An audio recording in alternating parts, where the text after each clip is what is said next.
I'm Soledad O'Brien. Welcome to Matter of Fact. Climate change is threatening the nation's coastal areas. The devastation of Hurricane Ian is the most recent reminder of our increasing vulnerability to extreme weather, both in terms of loss of life and loss of land. Louisiana has lost more coastline to sea than any other state, according to the Environmental Defense Fund.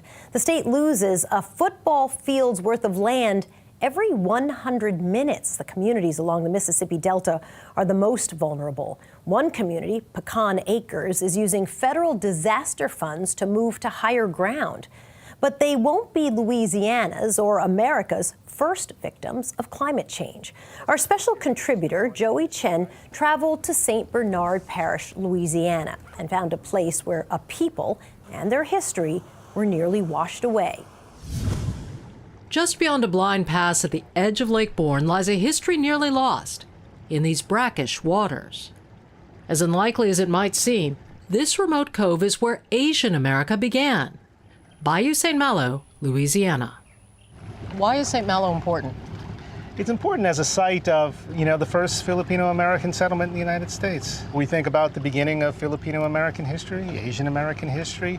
This is where it begins. Right in the swamps of Louisiana, right in the marsh here. Don't feel badly if you've never heard of St. Malo. Randy Gonzales hadn't either. And he's a Filipino-American from New Orleans, just 40 minutes away. The history books barely mention that Crescent City was a major world port beginning in the 1700s, drawing Filipinos and other seafarers from Spanish colonies. An 1883 article provides what little is known about the early days of St. Malo.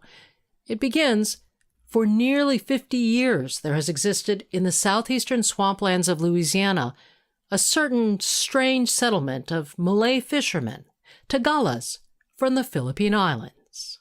They say when you entered the bayou, you wouldn't see the houses yet. But when you turned a bend, suddenly you'd see rows of houses for a mile. You went down. House after house. House after house, just kind of stretching down the bayou. And when you say village, describe it to me. It's a bunch of palmetto-covered huts. They were put on stilts, and they also, had these kind of hat-shaped eaves, which were kind of familiar to the Philippines. Also familiar, fishing in the shallow waters, the shrimp dance to peel crustaceans from their shells, traditions and language brought from home, but with challenges that were familiar too.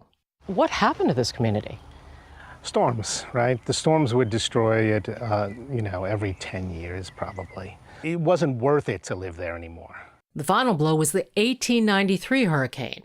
The October storm wiped out St. Malo, which at its peak included 150 Filipinos, mostly men. Manila Village and smaller fish camps also dotted the bayou, but in time, all were washed away.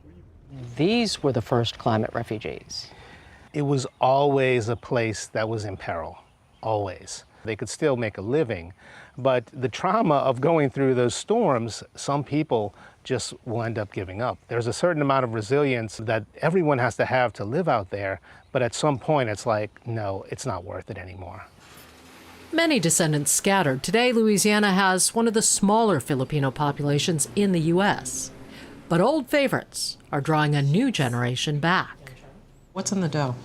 So it's just rice flour, evaporated milk, coconut flakes. Jessica Bayuga knows the power her buñuelos and other family recipes have to draw Filipinos close.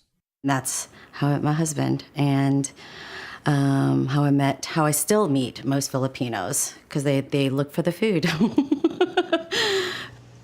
There's new, younger Filipinos, chefs cooking their mother's food or their grandmother's food, opening up their wounds and wanting to share their grandmother's cooking, or and then tell us about it and tell us their stories.